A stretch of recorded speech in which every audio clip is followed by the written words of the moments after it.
Hello दोस्तों, नमस्कार। मैं भी एक आप सभी का बहुत बहुत स्वागत करता हूं एक और नए क्लास में। तो आप सब कैसे हैं? उम्मीद करता हूं आप सब अच्छे होंगे, स्वस्थ होंगे और आप सभी की एसएससी एमटीएस हवलदार एग्जाम 2025 की तैयारी बहुत ही शानदार तरीके से चल रही होगी। तो साथियों, आज के इस क्लास में न्यू वेंडर पे एसएससी की नए पैटर्न पे सवालों को डिस्कस करेंगे। तो अब आपकी शिफ्टों में ऐसा सवाल आएगा जो आज की इस क्लास में डिस्कस करने वाले हैं।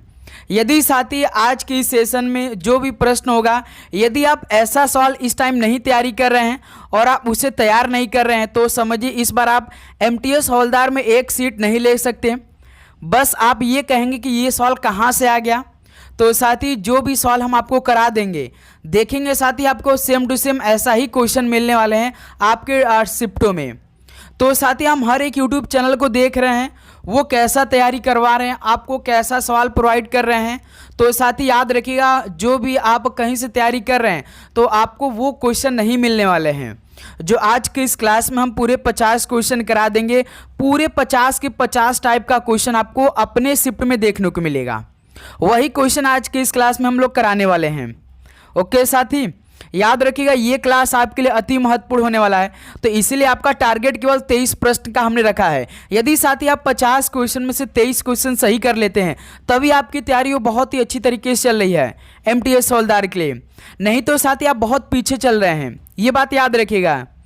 तो इस क्लास के पूरे 50 का 50 क्वेश्चन तैयार करिएगा, उसे देखिएगा। और आप इस तरह का सवाल नहीं पढ़ रहे हैं तो आने वाले दिनों में अपनी तैयारी स्टार्ट कर दीजिए ऐसे क्वेश्चनों पर, क्योंकि अभी भी आप सभी के पास मान के चलिए 20 से 25 दिन का समय बाकी है। ठीक है साथी, कोई ऐसा सवाल नहीं करा रहा है। तो ध्यान देंगे साथी, ये क्लास आपकी तैयारी पे भारी पड़ने वाला है और आपकी शिफ्टों में डायरेक्ट सवाल आएंगे इसी क्लास से। ओके साथी, चलिए तो बिना टाइम वेस्ट करते हुए इस क्लास को स्टार्ट कर लेते हैं। तो डेली क्लास एक सुबह 8 बजे दे रहे हैं और एक शाम 6:30 पर। यह क्लास रामबाण होने वाला है। आपकी तैयारी को परख सकता है कि आपकी तैयारी कैसी चल रही है। ईमानदारी के साथ परखिएगा। ओके चलिए भाई, आज का पहला प्रश्न हल करिए। देखिए, भारत में प्रमुख अंतर्राष्ट्रीय फुटबॉल टूर्नामेंट नेहरू कप आखिरी बार किस वर्ष आयोजित किया गया था? बताइए। भारत में प्रमुख अंतर्राष्ट्रीय फुटबॉल टूर्नामेंट नेहरू कप आखिरी बार किस वर्ष आयोजित किया गया था? बताइए। याद रखिएगा साथी 2012 में, यानी बी ऑप्शन इस सवाल क्या बनेगा? बिल्कुल राइट आंसर हो जाएंगे। चलिए अगला सवाल कॉल करिएगा, क्वेश्चन नंबर 2 को। जिकिर लोक संगीत परंपरा किस राज्य में लोकप्रिय है? बताइए। जिकिर लोक संगीत परंपरा किस राज्य में लोकप्रिय है? याद रखिएगा असम राज्य में है। ऑप्शन है यहां से बिल्कुल राइट आंसर हो जाएंगे। चलिए अगला सवाल कॉल करिए, क्वेश्चन नंबर 3 को। निम्न में से कौन सी भारतीय उपमहाद्वीप की प्राचीनतम ज्ञात सभ्यता मानी जाती है? बताइए। भारतीय उपमहाद्वीप की सबसे पुरानी यानी प्राचीनतम ज्ञात सभ्यता किसे मानी जाती है? तो सिंधु घाटी सभ्यता को मानी जाती है। ऑप्शन सी बिल्कुल राइट आंसर हो जाएंगे। चलिए अगला सवाल कॉल करिएगा, क्वेश्चन नंबर 4 को। निम्नलिखित में से 42वें संविधान संशोधन का प्रमुख प्रभाव कौन सा था? बताइए। 42वें संविधान संशोधन का प्रमुख प्रभाव कौन सा था? तो याद रखिए साथी, इसने लोकसभा का कार्यकाल बढ़ाया और मौलिक कर्तव्यों को पेश किया था। 42वां संविधान संशोधन। तो बी ऑप्शन इस सवाल का बिल्कुल राइट आंसर हो जाएंगे। चलिए दोस्त अगला सवाल कॉल करिएगा, क्वेश्चन नंबर 5 को। तीव्र गति से बढ़ती जनसंख्या के लिए जनसंख्या पिरामिड किस आकार का होता है? बताइए। तीव्र गति से बढ़ती जनसंख्या के लिए जनसंख्या पिरामिड किस आकार का होता है? बताइए साथी। तो याद रखिएगा त्रिकोणीय आकार का होता है। ऑप्शन सी बिल्कुल राइट आंसर हो जाएंगे। ओके चलिए अगला सवाल कॉल करिएगा, क्वेश्चन नंबर 6 को। कौन सा संवैधानिक संशोधन लघु संविधान मिनी कॉन्स्टिट्यूशन के रूप में जाना जाता है? बताइए। कौन सा संवैधानिक संशोधन मिनी कॉन्स्टिट्यूशन के रूप में जाना जाता है? तो याद रखिएगा साथी 42वां संविधान संशोधन। ऑप्शन सी बिल्कुल परफेक्ट आंसर हो जाएंगे। चलिए अगला सवाल कॉल करिएगा, क्वेश्चन नंबर 7 को। निम्नलिखित में से कौन सा पठार भारत के पूर्वोत्तर भाग में स्थित है? बताइए। कौन सा पठार भारत के पूर्वोत्तर भाग में स्थित है? तो याद रखिएगा शिलोंग पठार है। डी ऑप्शन बिल्कुल परफेक्ट आंसर हो जाएंगे। चलिए दोस्त अगला सवाल कॉल करिएगा क्वेश्चन नंबर 8 को। निम्नलिखित में से कौन सा भारतीय संघवाद की विशेषता नहीं है? चलिए बताइए, इनमें से कौन सा भारतीय संघवाद की विशेषता नहीं है? पहले ये देखिए भारतीय संघवाद की विशेषता कौन कौन सी है। जैसे स्वतंत्र न्यायपालिका है, लिखित संविधान है और शक्तियों का विभाजन है। लेकिन साथ ही भारतीय संविधान में दोहरी नागरिकता है नहीं, एकल नागरिकता है। तो यही भारतीय संघवाद की विशेषता नहीं है। ऑप्शन सी बिल्कुल परफेक्ट आंसर हो जाएंगे। चलिए अगला सवाल कॉल करिएगा क्वेश्चन नंबर 9 को। किस भारतीय अमेरिकी लेखक ने द नेमसेक लिखी जिसे बाद में फिल्म में रूपांतरित किया गया? बताइए साथी, किस भारतीय अमेरिकी लेखक ने द नेमसेक लिखी जिसे बाद में फिल्म में रूपांतरित किया गया? तो झुम्पा लाहिड़ी ने लिखा था द नेमसेक को। बी ऑप्शन बिल्कुल परफेक्ट आंसर हो जाएंगे। चलिए अगला सवाल कॉल करिएगा क्वेश्चन नंबर 10 को। 3 जुलाई 2025 को भारतीय नौसेना की पहली महिला फाइटर पायलट स्टीमर कौन बनी? चलिए एक तो करंट अफेयर का सवाल है, बताइए 3 जुलाई 2025 को भारतीय नौसेना की पहली महिला फाइटर पायलट स्टीमर कौन बनी? तो याद रखिएगा आस्था पुनिया बनी है। डी ऑप्शन बिल्कुल राइट आंसर हो जाएंगे। चलिए अगला सवाल कॉल करिएगा क्वेश्चन नंबर 11 को। शतरंज में चेकमेट शब्द का क्या तात्पर्य होता है? बताइए साथी, शतरंज में चेकमेट शब्द का क्या तात्पर्य होता है? तो आप जानते हैं चेकमेट यानी शतरंज खेल का समापन हो जाता है, यानी हार जीत का फैसला हो जाता है। ऑप्शन यहाँ से बिल्कुल परफेक्ट आंसर हो जाएंगे। चलिए अगला सवाल कॉल करिएगा क्वेश्चन नंबर 12 को। तालीकोटा युद्ध में विजयनगर साम्राज्य को पराजित करने वाले सल्तनतों के संघ का नाम क्या था? चलिए बताइए साथी, तालीकोटा युद्ध में विजयनगर साम्राज्य को पराजित करने वाले सल्तनतों के संघ का नाम क्या था? तो याद रखिएगा दक्कन सल्तनत था। डी ऑप्शन बिल्कुल राइट आंसर हो जाएंगे। ओके चलिए अगला सवाल कॉल करिए तो क्वेश्चन नंबर 13 को। निम्नलिखित में से कौन सी विशेषता पश्चिमी तटीय मैदानों की पहचान है? बताइए साथी, कौन सी विशेषता पश्चिमी तटीय मैदानों की पहचान है? तो याद रखिएगा लैगून और बैक वाटर। डी ऑप्शन बिल्कुल राइट आंसर हो जाएंगे। ओके चलिए अगला सवाल कॉल करिएगा क्वेश्चन नंबर 14 को। 10वीं-11वीं शताब्दी में चंदेल राजवंश द्वारा निर्मित कौन सा मंदिर अपनी उत्कृष्ट मूर्तियों के लिए जाना जाता है? बताइए साथी, 10वीं-11वीं शताब्दी में चंदेल राजवंश द्वारा निर्मित कौन सा मंदिर अपनी उत्कृष्ट मूर्तियों के लिए जाना जाता है? तो याद रखिए कंदरिया महादेव मंदिर। ऑप्शन यहाँ से बिल्कुल राइट आंसर हो जाएंगे। ओके चलिए भाई अगला सवाल कॉल करिए तो क्वेश्चन नंबर 15 को।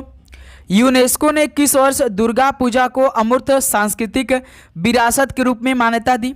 बताइए, यूनेस्को ने किस वर्ष दुर्गा पूजा को अमूर्त सांस्कृतिक विरासत के रूप में मान्यता दी? तो साथ ही याद रखिएगा 2021 में। ऑप्शन सी बिल्कुल राइट आंसर हो जाएंगे। ओके चलिए अगला सवाल कॉल करिएगा क्वेश्चन नंबर 16 को। भारत में हरित क्रांति का सर्वप्रथम लाभ किस राज्य को प्राप्त हुआ था? भारत में हरित क्रांति का सबसे पहला लाभ किस राज्य को हुआ था? तो याद रखिएगा सबसे पहले पंजाब को हुआ था। डी ऑप्शन बिल्कुल राइट आंसर हो जाएंगे। चलिए अगला सवाल कॉल करिए तो क्वेश्चन नंबर 17 को। कथक शास्त्रीय नृत्य शैली भारत के किस क्षेत्र में विकसित हुई? चलिए दोस्त बताइए, कथक जो है ये शास्त्रीय नृत्य शैली है जो कि भारत के किस क्षेत्र में विकसित हुई थी? तो आप जानते हैं कथक उत्तर प्रदेश का है, यानी उत्तरी भारत का हो जाएगा। बी ऑप्शन बिल्कुल परफेक्ट आंसर हो जाएंगे। जैसे आप सभी से पूछता कि कथकली, चलिए बताइए कथकली का संबंध किस राज्य से? कमेंट करके बताइए साथी। कथक तो आपने बता दिया यूपी से बिलोंग है, तो कथकली किससे संबंधित है? कमेंट करके बताइए। चलिए दोस्त अगला सवाल कॉल करिए क्वेश्चन नंबर 18 को। तेल बीज प्रौद्योगिकी मिशन को लागू करने की जिम्मेदारी किस सरकारी संस्था को सौंपी दी गई थी? बताइए साथी, तेल बीज प्रौद्योगिकी मिशन को लागू करने की जिम्मेदारी किस सरकारी संस्था को सौंप दी गई थी? तो याद रखिएगा कृषि मंत्रालय को सौंप दी गई थी। डी ऑप्शन बिल्कुल राइट आंसर हो जाएंगे। चलिए अगला सवाल कॉल करिएगा क्वेश्चन नंबर 19 को। उत्तर पश्चिम भारत में अरब आक्रमणों को सफलतापूर्वक विफल करने वाले प्रतिहार शासक कौन थे? बताइए। उत्तर पश्चिम भारत में अरब आक्रमणों को सफलतापूर्वक विफल करने वाले प्रतिहार शासक कौन थे? तो याद रखिएगा साथी, नागभट्ट प्रथम थे। बी ऑप्शन बिल्कुल राइट आंसर हो जाएंगे। ओके, चलिए अगला सवाल कॉल करिए। क्वेश्चन नंबर 20 को, पंचायत राज प्रणाली का कौन सा स्तर गांव स्तर पर कार्य करता है? पंचायत राज प्रणाली का कौन सा स्तर गांव स्तर पर काम करता है? तो सर जी ग्राम पंचायत करता है। ऑप्शन सी बिल्कुल राइट आंसर हो जाएंगे। चलिए अगला सवाल कॉल करिएगा। क्वेश्चन नंबर 21 को, भारत के राष्ट्रपति के निर्वाचन संबंधी विवादों को सुलझाने की जिम्मेदारी किस संस्था की है? बताइए। भारत के राष्ट्रपति के निर्वाचन संबंधी विवादों को सुलझाने की जिम्मेदारी किस संस्था की है? तो याद रखिएगा सुप्रीम कोर्ट यानी उच्च न्यायालय की है। बी ऑप्शन बिल्कुल परफेक्ट आंसर हो जाएंगे। चलिए अगला सवाल कॉल करिए। तो क्वेश्चन नंबर 22 को, समष्टि अर्थशास्त्र में पूंजी निर्माण यानी कैपिटल फॉर्मेशन किस प्रक्रिया को दर्शाता है? चलिए दोस्त बताइए। समष्टि अर्थशास्त्र में पूंजी निर्माण कैपिटल फॉर्मेशन किस प्रक्रिया को दर्शाता है? तो साथ ही याद रखिएगा निवेश के माध्यम से उत्पादन क्षमता में वृद्धि को यह प्रक्रिया को दर्शाता है। तो ऑप्शन यहां से क्या बनेगा? बिल्कुल परफेक्ट आंसर हो जाएंगे। चलिए अगला सवाल कॉल करिएगा। क्वेश्चन नंबर 23 को, निम्नलिखित में से किस पूर्वोत्तर राज्य के क्षेत्र छठी अनुसूची के अंतर्गत शामिल है? बताइए किस पूर्वोत्तर राज्य के क्षेत्र छठी अनुसूची के अंतर्गत शामिल है? तो साथी त्रिपुरा राज्य के। ऑप्शन यहां से बिल्कुल परफेक्ट आंसर हो जाएंगे। चलिए अगला सवाल कॉल करिए। तो 24 को, पृथ्वी के वायुमंडल की कौन सी परत मुख्य रूप से सूर्य से पराबैंगनी बी किरण को अवशोषित करने के लिए जिम्मेदार है? पृथ्वी के वायुमंडल की कौन सी परत मुख्य रूप से सूर्य से पराबैंगनी बी किरण को अवशोषित करने के लिए जिम्मेदार है? तो स्ट्रेटोस्फीयर है। बी ऑप्शन बिल्कुल राइट आंसर हो जाएंगे। ओके, चलिए नेक्स्ट अगला सवाल कॉल करिए। 25 नंबर को, मुगल प्रशासन के संदर्भ में किसे शेख जादा या हिंदुस्तानी कहा जाता था? चलिए साथी इस सवाल का बिल्कुल परफेक्ट आंसर बताइए, क्या बनेगा बिल्कुल राइट आंसर? मुगल प्रशासन के संदर्भ में किसे शेख जादा या हिंदुस्तानी बोला जाता था? तो साथी याद रखिएगा उसे क्या बोला जाता था? मुगल शासन के दौरान प्रशासनिक पदों पर आसीन रहे मूल निवासी मुसलमान कहलाते थे। ओके, याद रखिएगा साथी, मुगल शासन के दौरान प्रशासनिक पदों पर आसीन रहे मूल निवासी मुसलमान कहलाते थे शेख जादा को। ओके, तो डी ऑप्शन बिल्कुल परफेक्ट आंसर हो जाएंगे। चलिए अगला सवाल कॉल करिए। 26 को, क्षेत्रफल की दृष्टि से भारत का सबसे बड़ा द्वीप कौन सा है? बताइए। क्षेत्रफल की दृष्टि से भारत का सबसे बड़ा द्वीप तो महानिकोबार द्वीप है।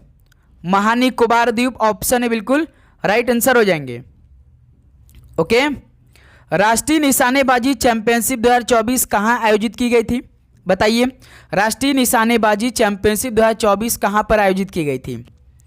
तो याद रखिएगा भोपाल मध्य प्रदेश में की गई थी। डी ऑप्शन बिल्कुल राइट आंसर हो जाएंगे। ओके, चलिए अगला सवाल कॉल करिए। क्वेश्चन नंबर 28 को, एक फुटबॉल मैदान में केंद्रीय वृत्त की त्रिज्या क्या है? चलिए साथी बताइए। एक फुटबॉल मैदान में केंद्रीय वृत्त की त्रिज्या क्या होती है यानी रेडियस क्या होती है? तो याद रखिएगा 9.15 मीटर होती है। डी ऑप्शन बिल्कुल राइट आंसर हो जाएंगे। क्वेश्चन नंबर 29 कॉल करिए। किस भारतीय केंद्र शासित प्रदेश में अनुसूचित जातियां सबसे ज़्यादा है? किस भारतीय केंद्र शासित प्रदेश में अनुसूचित जातियां सबसे अधिक सबसे ज़्यादा है? तो दिल्ली शहर में है। ऑप्शन यहाँ से बिल्कुल राइट आंसर हो जाएंगे। क्वेश्चन नंबर 30 कॉल करिए। पीएम मित्र योजना निम्नलिखित में से किस उद्देश्य पर केंद्रित है? पीएम मित्र योजना किस उद्देश्य पर केंद्रित है? याद रखिएगा वस्त्र निर्यात को बढ़ावा देना और बड़े वस्त्र पार्कों की स्थापना करना। बी ऑप्शन राइट आंसर हो जाएंगे। यही पीएम मित्र योजना का मेन फोकस है, इन्हीं उद्देश्य पर केंद्रित है। वस्त्र निर्यात को बढ़ावा देना है और बड़े वस्त्र पार्कों की स्थापना करना है। ओके, चलिए अगला सवाल कॉल करिए। क्वेश्चन नंबर 31 को, भारत के प्रमुख नगरों को आपस में जोड़ने वाली सोडियम चतुर्भुज परियोजना को लागू करने वाली संस्था का नाम क्या है? बताइए। भारत के प्रमुख नगरों को आपस में जोड़ने वाली सोडियम चतुर्भुज परियोजना लागू करने वाली संस्था का नाम क्या है? NHAI है, जो आपका हर एक टाइप का रोड का काम करती है। जो साथी NHAI यानी national highway authority of India, यही सब काम करती है भाई।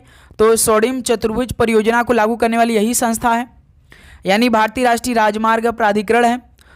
ऑप्शन है बिल्कुल परफेक्ट आंसर हो जाएंगे। चलिए अगला सवाल कॉल करिए दोस्त, क्वेश्चन नंबर 32 को। अलकनंदा नदी का उद्गम स्थल निम्नलिखित में से कौन सा है? अलकनंदा नदी का उद्गम स्थल कौन सा है? याद रखिएगा सातोपंथ हिमनद है। ऑप्शन है बिल्कुल राइट आंसर हो जाएंगे। क्वेश्चन नंबर 33 कॉल करिए। वन्य जीव संरक्षण अधिनियम 1972 के अंतर्गत राष्ट्रीय उद्यानों की भूमिका क्या है? तो जो वन्य जीव संरक्षण अधिनियम था यह 1972 में आया था, पारित किया गया था। तो इसके अंतर्गत राष्ट्रीय उद्यानों की भूमिका क्या है?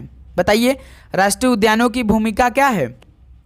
तो याद रखिएगा वन्य जीवों एवं उनके प्राकृतिक आवास की सुरक्षा हेतु है।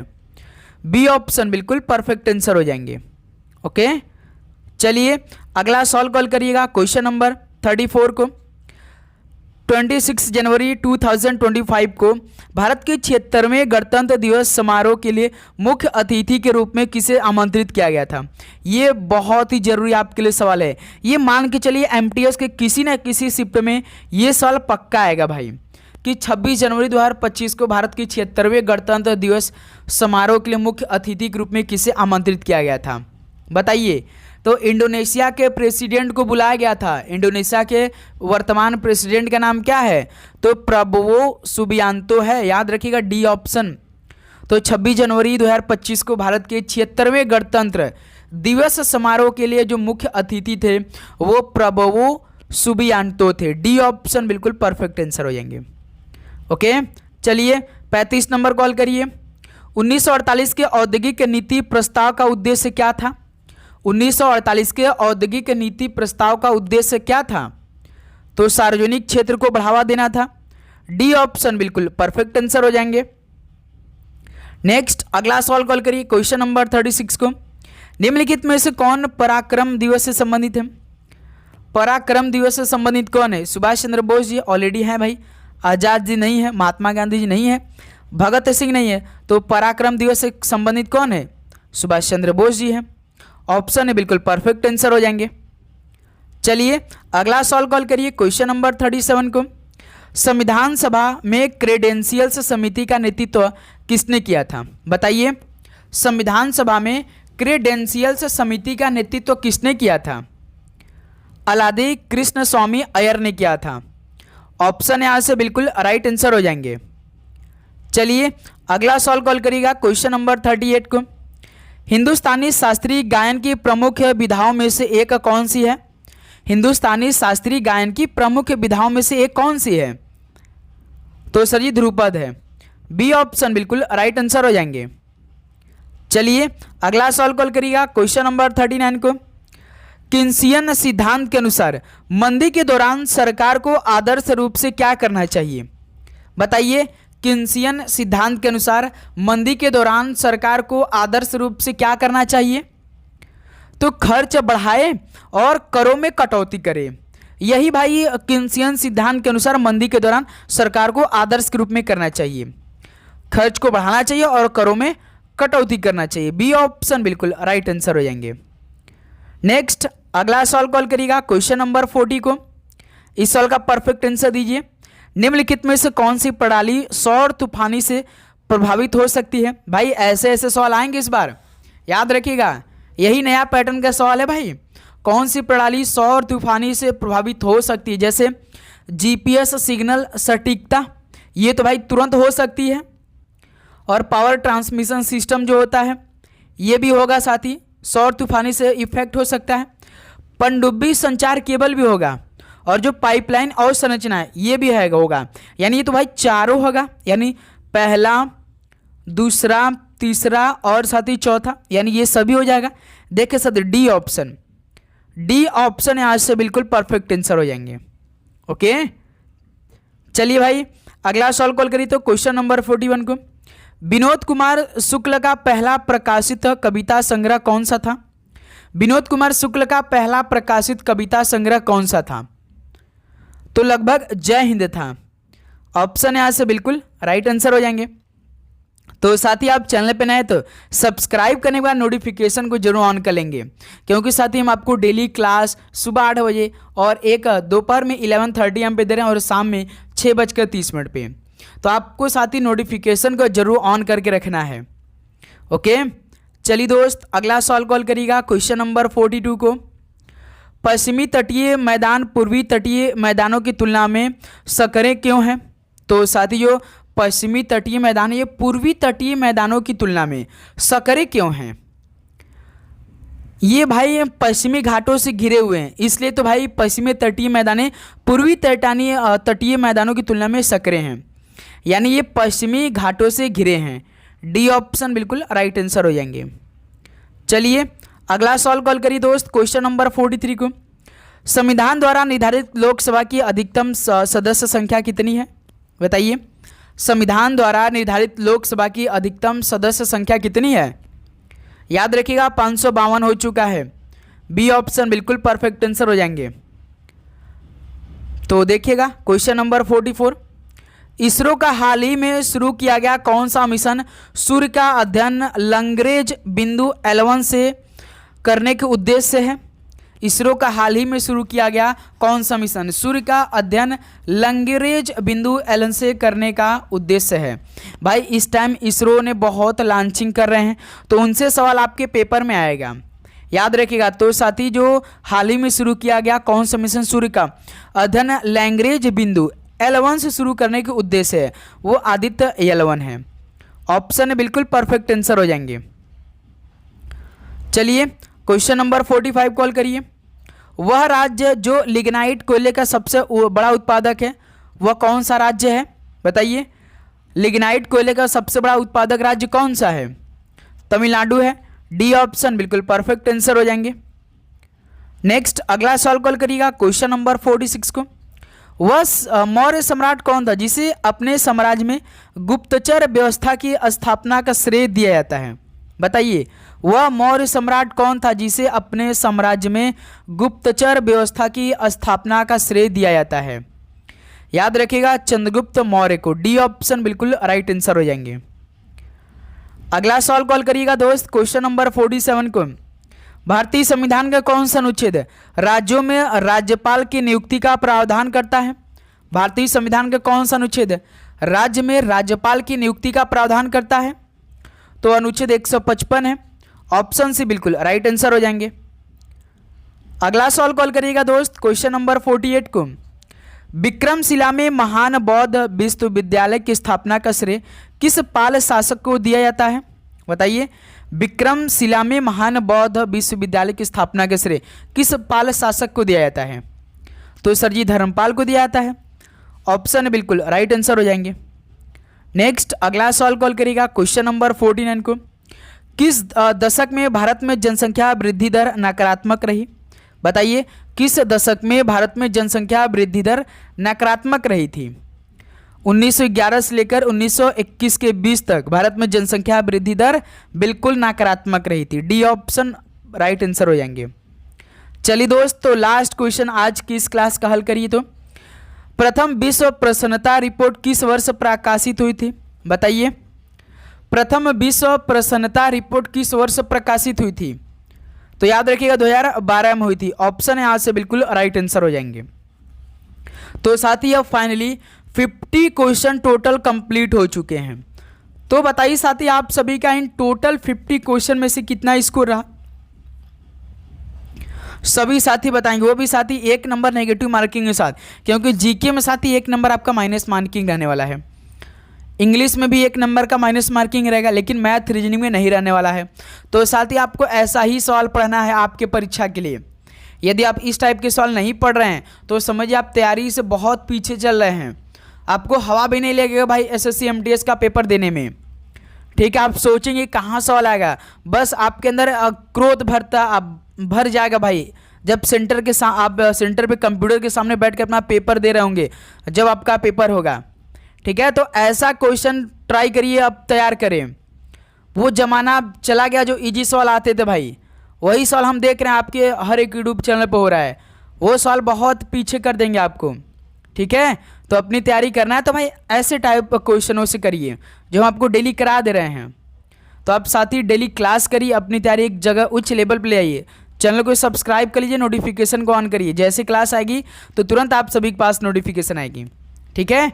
तो चलिए भाई मिलते हैं एक नए क्लास के साथ जो कि 11:30 AM पे दिल्ली पुलिस कांस्टेबल के लिए। यदि साथी आप दिल्ली पुलिस कांस्टेबल का जो नई वैकेंसी आई है और आप इसका एग्ज़ाम देने वाले हैं तो आप तैयारी स्टार्ट करिए, क्योंकि हम 11:30 AM पे उसका क्लास प्रोवाइड कर रहे हैं, ठीक है। आज तो रीजनिंग की क्लास आएगी, तो देख लीजिएगा दिल्ली पुलिस कांस्टेबल में रीजनिंग के सवाल कैसे पूछे गए थे, ठीक है। तो चलिए दोस्त, इस क्लास को यहीं पर समाप्त करते हैं।